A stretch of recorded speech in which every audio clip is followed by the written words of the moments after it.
नमस्ते किसान भाइयों, मैं बंडी साहब। आज हम आपको बताएंगे डीएपी और सिंगल सुपर फॉस्फेट खाद के बारे में। इनमें से कौन सा बेस्ट है, कौन सा डालना चाहिए, कि किसका कितना परसेंट रिजल्ट मिलता है, और इसके बाद डीएपी में क्या कंटेंट है, एसएसपी में क्या कंटेंट है। ये सभी जानकारी मैं आज आपको इस वीडियो में देने वाला हूँ। सबसे पहले मैं आपको बता दूं, जब रबी की फसल की बुआई करते हैं तो सबसे पहले हमारे पास दो ऑप्शन होते हैं। एक, पहला बीज चुनना, दूसरा उर्वरक चुनना, मतलब खाद चॉइस करना। यदि हमने बीज का चॉइस सही कर लिया, इसके बाद खादों का प्रयोग यदि सही नहीं कर पाते हैं तो वही वही परेशानी फिर आगे रहती है।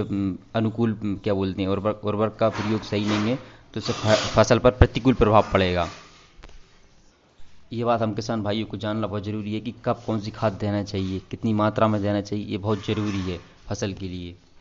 इसलिए आज हम हमारे चैनल पर डीएपी तथा एसएसपी, सिंगल सुपर फास्फेट और डायमोनियम फास्फेट खाद में अंतर तथा बेहतर कौन है, इसकी जानकारी लेकर आए हैं। हम शुरुआत करते हैं सबसे पहले डीएपी से, जिसका पूरा नाम होता है डाई अमोनियम फास्फेट। डीएपी फसलों के लिए नाइट्रोजन, फास्फोरस और पोटेशियम जैसे महत्वपूर्ण पोषक तत्व ही प्रदान नहीं करता, बल्कि धरती की उर्वरक बनाने के प्रयास है एकमात्र। मतलब वो लगभग नाइट्रोजन, फास्फोरस और सल्फर और कैल्शियम 0% होता है, सॉरी सल्फर भी 0% होता है, ये सभी होते हैं उसमें। इसमें डीएपी में सिर्फ दो ही कंटेंट होते हैं डाई अमोनियम फास्फेट में। पहला नाइट्रोजन, दूसरा फास्फोरस। नाइट्रोजन इसमें 18% में होती है और फास्फोरस इसमें 46% में होती है। अब इसकी कीमत की बात करते हैं तो इसकी कीमत लगभग 1200 के आसपास पड़ती है। इसके बाद हम बात करते हैं एसएसपी की, सिंगल सुपर फास्फेट। ये दानेदार फॉर्म में भी आता है तथा भूरा काला ऐसे मतलब बादामी रंगों में होता है, और एक सफ़ेद कलर में भी आता है। ये मतलब अपन दाने को जो नाखूनों से तोड़ते हैं वह टूटता नहीं है आसानी से।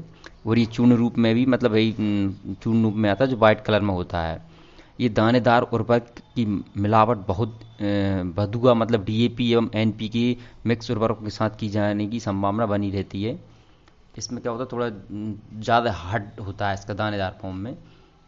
एसएसपी का पूरा नाम है सिंगल सुपर फास्फेट। मैं आपको बता दूं, इसमें नाइट्रोजन 0% में होता है, लेकिन इसमें फास्फोरस 16% में उपलब्ध रहता है, सल्फर 11% में रहता है, कैल्शियम 19% में रहता है, जबकि तथा जिंक 1% में उपलब्ध रहता है।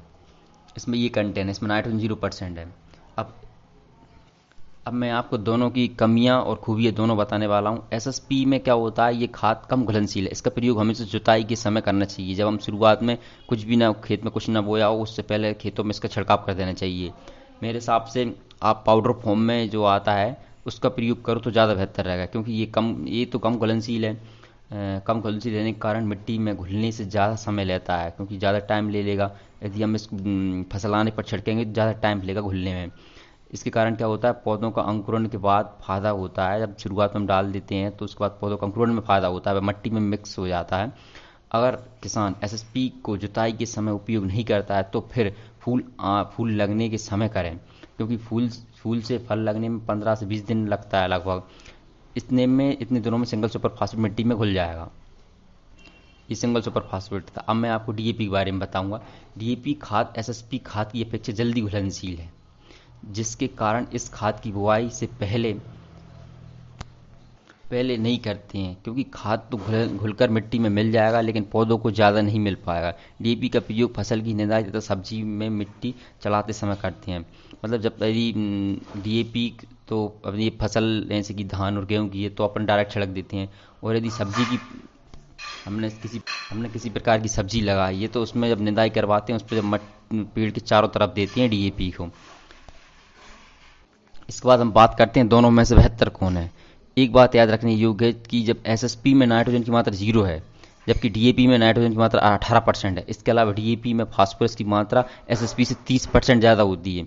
अगर दोनों को किसी दूसरे खाद के बिना उपयोग करना हो तो डीएपी इसमें बेहतर है, क्योंकि यदि ये एक बोरी सिंगल सुपर फास्फेट की और दूसरी बोरी डीएपी की मिलाते हैं तो सबसे बेस्ट रिजल्ट डीएपी में आए, क्योंकि यहाँ पर फास्फोरस की मात्रा 30% से ज़्यादा है। यदि यहाँ पर हम एसएसपी की बोरी 3 कर देते हैं और डीएपी की बोरी 1 कर देते हैं, तब यहाँ पर चांस है डीएपी से बेहतर होने के। एसएसपी इसमें थोड़ा ऊपर ले पायदान पर आ जाएगा यदि 3 बोरी एसएसपी की मिलाते हैं। पर ध्यान रखना है, इसमें नाइट्रोजन 0% ही रहेगी एसएसपी में। इसके बाद दूसरा पॉइंट, एसएसपी को यूरिया के साथ यदि प्रयोग करें तो डीएपी से बेहतर है, क्योंकि एसएसपी में नाइट्रोजन की उपलब्धता यूरिया से हो जाती है, और साथ ही एसएसपी में सल्फर है, कैल्शियम है, जिंक भी मौजूद है उसमें, जो कि डीएपी में बिल्कुल नहीं होता है। इसके बाद तीसरा पॉइंट है, हाँ, एक और बात बता दूं कि जब सिंगल सुपर फास्फेट मिलाते हैं उसमें देर में घुलनशील होता है, इसका एक कारण होता है जिंक। जिंक जब हम डीएपी, मतलब डीएपी की बात नहीं कर रहा, सल्फ क्या बोलते हैं ये, फास्फोरस के साथ जिंक मिलाते हैं तो फास्फोरस, जिंक क्या होता है, फास्फोरस को फिक्स कर देता है मट्टी में, पौधे को मिलने नहीं देता। मैं एक तरीका बताऊंगा जिससे आप फास्फोरस को जो फिक्स है उसको हटा सकते हैं। फिक्स ने फिक्स जो रहते हैं मटेरियल, वो फॉस्फेट सोलिबलाइजिंग बैक्टीरिया से उसका फिक्सपन हट जाता है।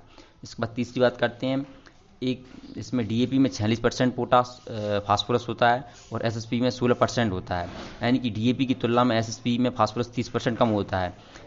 जब भी एसएसपी का प्रयोग करें तो डीएपी से तुलना में 3 गुना ज़्यादा होना चाहिए। साथ ही यूरिया का खाद जरूर करें। अगर ऐसा करते हैं तो एसएसपी खाद डीएपी खाद से बेहतर होगा। क्यों होगा? क्योंकि एसएसपी, यदि हम 3 बोरी एसएसपी 1 बोरी यूरिया की उपयोग करते हैं और एक तरफ से एक डीएपी का के लिए उपयोग करते हैं तो एसएसपी बेहतर है। एसएसपी में हमारे लिए यहाँ पर बेनिफिट हो जाएगा, इसमें कैल्शियम कैल्शियम 19%, सल्फर 11% तथा जिंक 1% में, ये फ्री में मतलब अपने लिए एडिशनल मिल जाएगा, जो फसलों के लिए माइक्रोन्यूट्रिएंट का काम करते हैं। मैंने यहाँ पर दोनों में कमियां और खूबियां दोनों बता दी हैं। अब अपने लिए चॉइस करना है कि कौन सा बेस्ट है। मेरे हिसाब से जब शुरुआत में फसल बोते हैं तब अपने लिए एसएसपी देना चाहिए शुरुआत में, या वो धान की हो या गेहूं की फसल हो। सबसे पहले एसएसपी को देना चाहिए खेत में, बराबर मात्रा में सब खेत में छिड़काव कर देना चाहिए। उसके बाद जब यदि दूसरा छिड़काव जैसे कि फसल बोने के बाद करते हैं, जब यूरिया के साथ मिलाना हो तो उसमें आप डीएपी का इस्तेमाल कर सकते हैं। या डीएपी ना भी करना चाहते हो, डीएपी महंगा पड़ता है, तो फूल फल आने से लगभग 15 से 20 दिन पहले आप उसमें दानेदार सिंगल सुपर फास्फेट का इस्तेमाल कर सकते हैं। नाइट्रोजन नाइट्रोजन के साथ, उस टाइम नाइट्रोजन के साथ ना करें, बस सिंगल एसएसपी ही डालें। धन्यवाद।